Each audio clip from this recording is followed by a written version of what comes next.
Hello students, कल जो है हमने सेट का पेपर किया था। उसमें 3 सेक्शन किए थे, 1 नंबर वाले, 2 नंबर वाले और 3 नंबर वाले। आज जो सेक्शन है ये डी सेक्शन है, 5 मार्क्स का है। इसमें जो है पहला क्वेश्चन है कि एक त्रिभुज की भुजाओं की लंबाई 12:17:25 के अनुपात में है, जिसका परिमाप 540 है। त्रिभुज का क्षेत्रफल ज्ञात कीजिए। ठीक है, साइड ऑफ द ट्राइंगल जो दे रखी हैं वो रेशियो दे रखा है 12:17:25। तो हम यहाँ कहेंगे कि माना हमारा जो रेशियो है वो कितना है, अनुपात है x। ठीक है, x, ठीक है, सेंटीमीटर, क्योंकि यहाँ सेंटीमीटर में है। तो पहली भुजा हो जाएगी हमारी 12 इंटू में x 12x, दूसरी हो जाएगी 17x और तीसरी हो जाएगी भुजा 25x। अब वो कह रहा है कि तीनों भुजाओं का परिमाप जो है 540 सेंटीमीटर, यानी कि तीनों भुजाओं को हम जोड़ दें 12x plus 17x plus 25x is equal to है 540 सेंटीमीटर, और ये भी किस में है, सेंटीमीटर में। ठीक है, तो अब देखो इन तीनों को जोड़ेंगे तो हमारा होता है 54x is equal to 540x, sorry centimetre. तो x इज इक्वल टू आ जाएगा 540 अपॉन 54 10। ठीक है, x हमारा आ गया 10। तो जो पहली भुजा थी वो क्या बन जाएगी, 12 इंटू एक्स यानी कि 120x, 17 इंटू एक्स यानी कि 170 और 25 इंटू एक्स हो जाएगा 250। ठीक है, ये हमारी 3 भुजाएं बन गई। फिर बता देती हूँ कि पहली भुजा हमने माननी थी, अनुपात मानना था x, तो पहली भुजा होगी थी 12x। 12x का मतलब क्या है कि 12 इंटू में x। अब x की वैल्यू हमारी आ गई 10, तो ये आ जाएगा 12 इंटू में 10। 12 को हम 10 से मल्टीप्लाई करेंगे तो कितना आ गया, 120। तो ये आ गया 120, दूसरी भुजा आ गई 170 और तीसरी भुजा आ गई 250। अब हमारा क्या है कि जो परिमाप है वो कितना है, 540। तो s जो हमारा क्या होता है, परिमाप का आधा, यानी कि 540 अपॉन में 2, तो आ जाएगा हमारा 270। अब हीरोन्स फार्मूला लगता है। हीरोन्स फार्मूला क्या है, त्रिभुज का क्षेत्रफल इज इक्वल टू होता है s minus a, s minus b, s minus c। A B C जो है हमारी त्रिभुज की तीनों भुजाएं हैं, और एस हमारा पैरामीटर का आधा होता है। तो ये आ जाएगा 270, 270 माइनस 120, दूसरा है 270 माइनस 170 और तीसरा है 270 माइनस 250। जो हमारी त्रिभुज की तीनों भुजाएं आई थी वो हमने इसमें से माइनस कर दिया। तो ये आ जाएगा 270 और यहाँ से हम इसको माइनस करेंगे तो 150, और यहाँ से माइनस करेंगे 100 और यहाँ से माइनस करेंगे 20। ठीक है, अब देखो 100 का अंडर रूट कितना होता है, 10, बाहर आ गया। ठीक है, इसमें देखो 15, इसको हम लिख लें 15 इंटू 10 और इसको लिख लें 2 इंटू में 10 और यहाँ लिख लें हम 27 इंटू में 10। ये 100 तो हमने बाहर ले लिया। अब देखो 10 यहाँ से आ गया तो 10 और आउट हो जाएगा, तो ये बच जाएगा हमारा 27 को भी हम क्या लिख सकते हैं, 9 गुणा में 3। 15 को हम क्या लिख सकते हैं, 5 गुणा में 3। और यहाँ जो ये 10 बचा है इसको हम क्या लिख सकते हैं, 5 गुणा में 2। ठीक है, अब देखो 9 का क्या हो जाएगा, 3, ये 3 और ये 2 और बाहर और ये 5, यानी कि हमारा जो पूरा है ये ख़त्म हो गया और ये हमारा 100 था ही पहले। हमारा आंसर हो जाएगा 5 दूनी 10 और 3 तिया 9। ठीक है, 9 गुणा में 10 गुणा में 100 और यहाँ से आ जाएगा हमारा इतने सेंटीमीटर, 9000 सेंटीमीटर स्क्वायर। हमारा क्या आ गया, ये त्रिभुज का अक्षेत्रफल। देखो हमने इसमें क्या किया, इस सब को मल्टीप्लाई करें, फिर हम अंडर रूट निकालें, वो जो है लंबा पड़ता है, इसलिए हम क्या करते हैं, जिसका अंडर रूट हमें पता है उसको बाहर निकालते रहते हैं। 100 का पता था हमें, 10 बाहर निकाल लिया, फिर इसके टुकड़े कर दिए 15 इंटू 10, इसके कर दिए 2 इंटू 10 और 27 के कर दिए 27 इंटू 10। तो यहाँ से 10 का पेयर बना के एक बाहर निकल जाता है। फिर इसके फैक्टर किए तो इसमें 9 का हमें पता है 3, ये एक पेयर बन गया, 5 वाला एक पेयर बन गया, 2 वाला एक पेयर बन गया। जब पेयर सारे बन जाते हैं तो अंडर रूट खत्म हो जाते हैं, एक एक जो है अंडर रूट से बाहर आ जाता है। ठीक है, नेक्स्ट है कि एक राज्य में विधानसभा के चुनाव में विभिन्न राजनीतिक पार्टियों द्वारा जीती गई सीटों के परिणाम नीचे दिए गए हैं। अब ये राजनीतिक पार्टी है और ये इसके परिणाम है। करना क्या है, मतदाताओं के परिणामों को निरूपित करने वाला बार ग्राफ बनाइए। अब बार ग्राफ कैसे बनाते हैं, सबसे पहले तो वो देखते हैं कि ये हमारी वाई एक्सिस होती है और ये हमारी एक्स एक्सिस होती है। ठीक है, और जो ऊपर वाला होता है वो एक्स एक्सिस वाला होता है और ये नीचे वाला वाई एक्सिस होता है। तो यहाँ पे तो हमारी पार्टी आ जाएंगी A B C D E F. और यहाँ पर हमें सबसे पहले ये देखना होता है कि हमारा मैक्सिमम कितना है 75 और मिनिमम क्या है 10। 10 का डिफरेंस भी हम कर सकते हैं, ये 0, फिर इक्वल डिस्टेंस पे ये 10, फिर इक्वल पे 20, फिर 30, 40, 50, 60 और 70 और ये आ जाए 80। ठीक है, ये हमारा डिफरेंस हो गया। अब हमने क्या करना है, ए कितने पे है 75 पे, तो 80 और 70 के बीच में 75 है, इसको बार ग्राफ खींचने के लिए हमें जो है इस तरह से हम करते हैं कि यहाँ 75 यहाँ से आ गया तो इसको ये कर लेंगे इक्वल सा डिस्टेंस करके, पेंसिल से बनाएंगे, मैं तो पेन से बना रही हूँ। ये ए पार्टी का आ गया। अब बी पार्टी का है 55 कहाँ आएगा, इसके बीच में, यहाँ से आ जाएगा हमारा 55। तो ये हमारा क्या आ जाएगी, बी वाली पार्टी।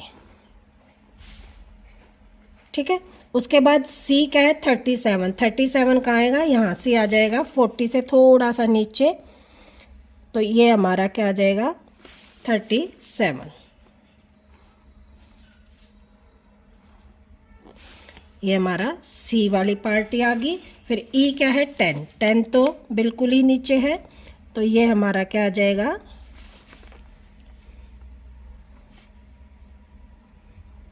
ये आ गया हमारा ई। यहाँ से हम इसको कट कर देते हैं क्योंकि हमें जो बार ग्राफ ही बनाना है, तो यहाँ बीच में लिख देंगे, उसके बाद है 37। अभी हमारा क्या रह गया, डी रह गया था 29 पहले बनाते हैं 29, ये 30 से थोड़ा सा नीचे ये वाला, ये पहले डी बनेगा हमारा, ये डी है 29। ठीक है, अब उसके बाद 10 इसके इक्वल से यहाँ पे हमारा क्या आ जाएगा 10, ये आ गया डी ई। ठीक है, एफ हमारा है 37, तो 37 यहाँ आ जाएगा इसके इक्वल से, और ये आ जाएगा हमारा 37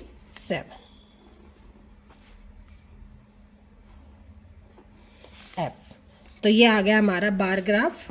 ठीक है, यहाँ राजनीतिक पार्टी लिख देंगे ए बी सी, ये अलोंग एक्स एक्सिस, और ये हमारी सीट वन हो जाएंगी। ठीक है, ड्रा द हो गया बार ग्राफ। उसके बाद है किस राजनीतिक पार्टी ने अधिकतम सीटें जीती, तो सबसे ज़्यादा कितनी है 75 है, तो किस पार्टी ने, ए यहाँ लिख देंगे आंसर, सेकंड का आंसर, ए पार्टी ने सबसे ज़्यादा सीटें जीती। ठीक है, ये हमारा आंसर आ जाएगा इस क्वेश्चन का। तो आई होप ये दोनों क्वेश्चन भी आप लोगों को समझ में आ गए होंगे। ठीक है, एक क्वेश्चन और रह गया हमारा यहाँ पे, ये लास्ट में करेंगे, पहले इसका ही कर लेते हैं। और कि 9वीं कक्षा में 40 विद्यार्थियों से उसके जन्म के महीने बताने के लिए कहा गया। इस प्रकार प्राप्त आंकड़ों का निम्नलिखित आलेख बनाया गया। ये आलेख बना दिया 40 विद्यार्थियों का। अब वो कह रहा है कि इस आलेख में देखो, ये बार ग्राफ वही है सेम जैसा हमने पीछे बनाया, ये वाला, ये बार ग्राफ और ये वाला बार ग्राफ। देखो आंकड़े अलग हैं, लेकिन ये भी बार ग्राफ है और ये भी बार ग्राफ है। और ये बार ग्राफ जो है आलेख है, इसको जो है किस तरह से बनाना है ये मैंने बता दिया है। अब अगला क्वेश्चन जो है वो करते हैं। कह रहा है कि नवंबर के महीने में कितने विद्यार्थियों का जन्म हुआ। अब नवंबर कहाँ है, ये वाला। अब इसमें देखो यहाँ स्केल से इक्वल कर ले तो ये आ गया हमारा। ठीक है, ये किसके इक्वल आ रहा है, 4 के। तो नवंबर के महीने में कितने विद्यार्थियों का जन्म हुआ, 4 विद्यार्थियों का। ठीक है, उसके बाद कह रहा है किस महीने में सबसे अधिक विद्यार्थियों का जन्म हुआ। तो सबसे ज़्यादा किस में है, अगस्त में। तो यहाँ लिख देंगे अगस्त में। ठीक है, अब है किन किन महीनों में जन्म लेने वाले विद्यार्थियों की संख्या बराबर है।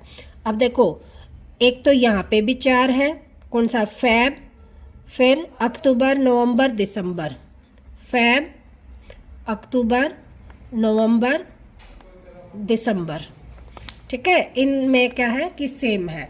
अब कह रहा है जून के महीने की तुलना में अगस्त के महीने के कितने विद्यार्थियों ने, अधिक विद्यार्थियों ने जन्म लिया। अब जून में देखो कितने विद्यार्थियों ने लिया, 1 ने। और किस में, अगस्त में। अगस्त में लिया कितने विद्यार्थियों ने, 6 विद्यार्थियों ने। तो अगस्त में कितना है, 6 और जून में है 1। तो कितने ज़्यादा हो गए, 6 - 1, 5 विद्यार्थियों ने अधिक जन्म लिया। तो ये आंसर आ जाएगा 5 विद्यार्थियों ने अधिक जन्म लिया। ठीक है, ये आंसर हो गया हमारा। नेक्स्ट क्वेश्चन है ये वाला।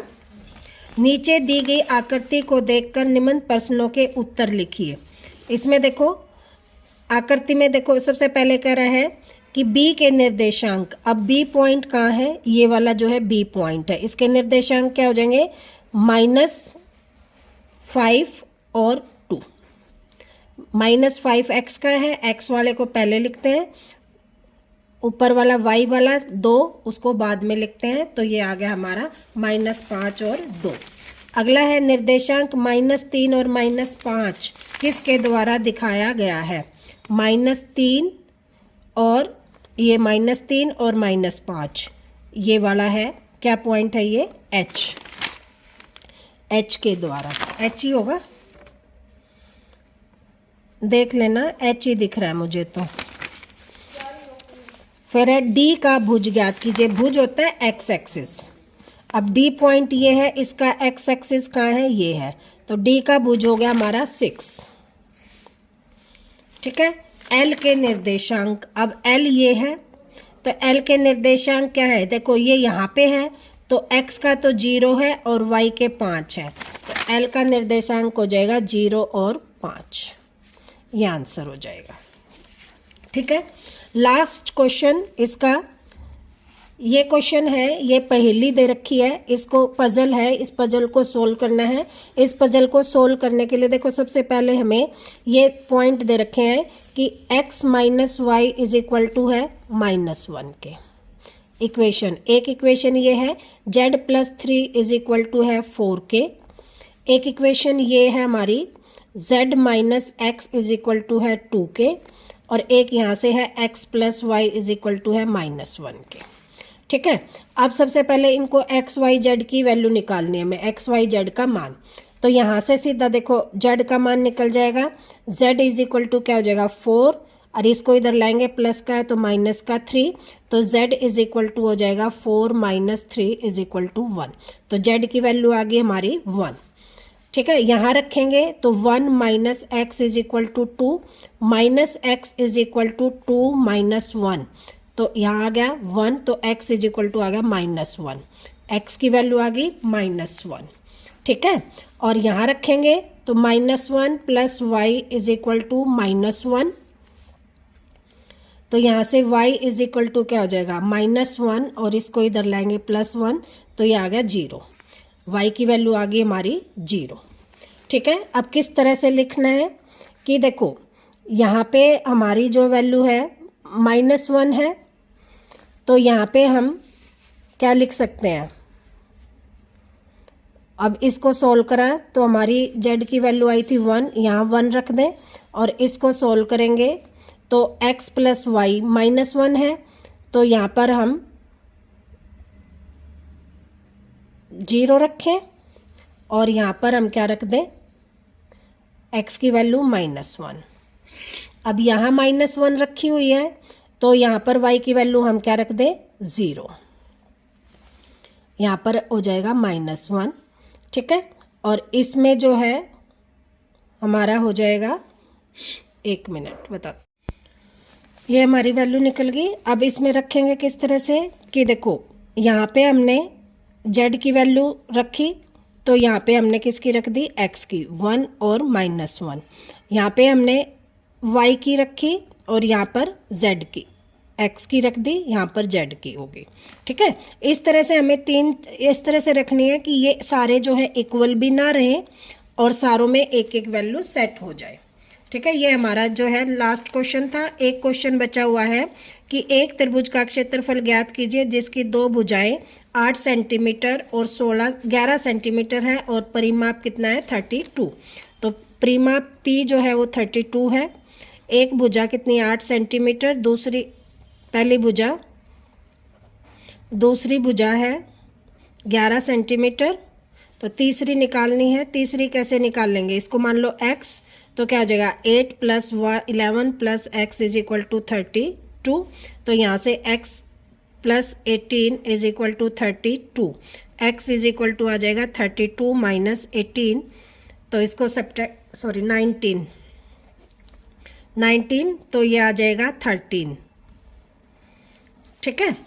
अब हमारी तीनों भुजाएं आ गई हैं। हीरोन्स का फार्मूला लगा दें, क्या है, पीछे बताया था s, s - a, s - b और s - c, और s हमारा क्या आ जाएगा, पैरामीटर का हाफ, s हो जाएगा 16, तो आ जाएगा 16 - 8, 16 - 11 और 16 - 13। 16 इंटू में 8 इंटू में 16 में से 11 गए 5, और ये 3।